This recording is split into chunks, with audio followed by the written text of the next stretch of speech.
it's me Titan, and today I'll be showing you how I achieved this gradient brown smoky eye look, and it looks a little bit more natural. It's not too dramatic, and I also use really natural lashes to go with this.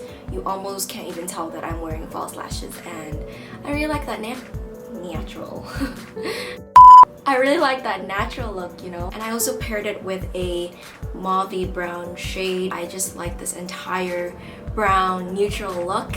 And I really hope you guys enjoyed this video. Please give a thumbs up. And of course, subscribe if you haven't subscribed already. And yeah, I'll see you in my next video. Bye! I've already primed and moisturized my face, so I'm gonna apply this foundation with a beauty blender. I use the fat and rounded end of the beauty blender to work with the big parts of my face, so like my cheeks, my chin, and use a dabbing motion. Do not use a swiping motion. That is a mistake I made. Don't forget to dab it all the way up to the hairline. Use the smaller, sharper end of the beauty blender for your eye area. Now it's time to highlight and conceal. We have our Instant Age Rewind with our beauty blender, and I apply a triangular shape under my eyes all the way up to the cheekbones. This is gonna make all the areas that you highlight pop out more. Apply it on the forehead, the bridge of the nose, and around your nose to cover the redness around there. I also have some redness on my chin, so I'm just gonna put it there. And then of course, use a small part of the beauty blender and blend. When you dab, you really want to make sure it stays in the area that you want it to be and that it doesn't move around. After applying any form of face makeup, you want to set it with a translucent powder. Setting with a powder really helps keep that makeup stay put and not slip and slide. Also, because I'll be using a powder bronzer and blush after this, we need to use setting powder first because powder works with powder, if that makes any sense. And then just moisturize your lips for the matte lipstick later. Eyebrows on fleek, if you guys know where that comes from, you are fam. Okay, so I'm just drawing my usual hairlines. I like that straight Asian brow look. It gives it a more youthful appearance and makes it look more cutesy.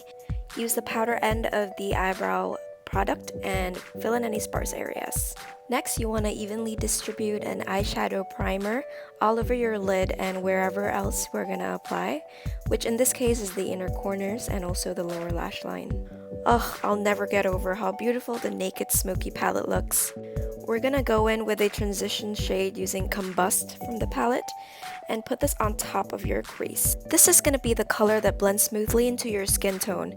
Use a fluffy brush to feather it out. And we're gonna use our OG Naked One palette for the crease color, taking this matte brown shade and applying it right below the transition color. You wanna blend the two colors together with a wind swiper motion and bring it down slightly. Now take a dark brown shade and you're gonna apply this right on the eyelid, and this will top off the entire gradient look.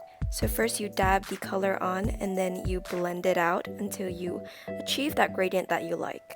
After, I just like to put some finishing touches. I'm just adding a little bit more of that medium brown shade and the lighter transition shade. This will just make everything blend in flawlessly.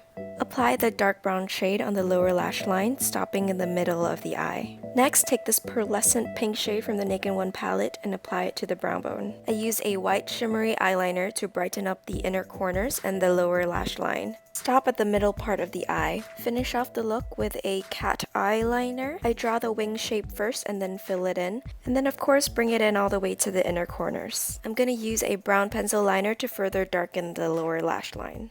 Next, I'm going to finish off the eye makeup with these natural lashes and dual eyelash glue. Play around with the lash band first to make it more flexible before applying.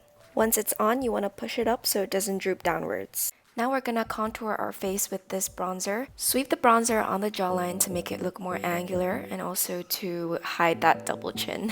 Take a fish face and apply the bronzer on the hollows of the cheeks. I prefer using an angled brush for this because we want the contour to be stronger close to the ears and more faded closer to the mouth. Also apply it on your temples. Next, I'm gonna use this bronzer exclusively just to contour my nose. I'm gonna pick up that middle brown shade and apply it to the sides of my nose. I draw a line from where my eyebrows are all the way down to the end of my nose to make my nose appear slimmer. For a pink flush of color, I'm gonna apply blush right above where that bronzer was. And I also applied in a line from the ear to the cheeks. This is my favorite highlighter at the moment. I'm absolutely in love with it. I'm gonna sweep that on my cheekbones, on the bridge of my nose, and a little bit on my forehead. Now that my falsies have dried up, I'm going to curl my lashes so that it will kind of integrate together, and apply some of my Too Faced mascara so that my real and fake lashes stick together. And I'm gonna go over the lash glue line with a liquid eyeliner. Finally, we have come to the end of our makeup look. We're gonna finish off the look with this mauve lipstick that I really like. It's a super great color for everyday use. And that concludes this brown everyday smoky eye. This makeup is flattering for everybody, so if you decide to recreate it, please tag me on Instagram at Tyra. Thank you so much for watching. I love all you guys. Have a great day. Bye!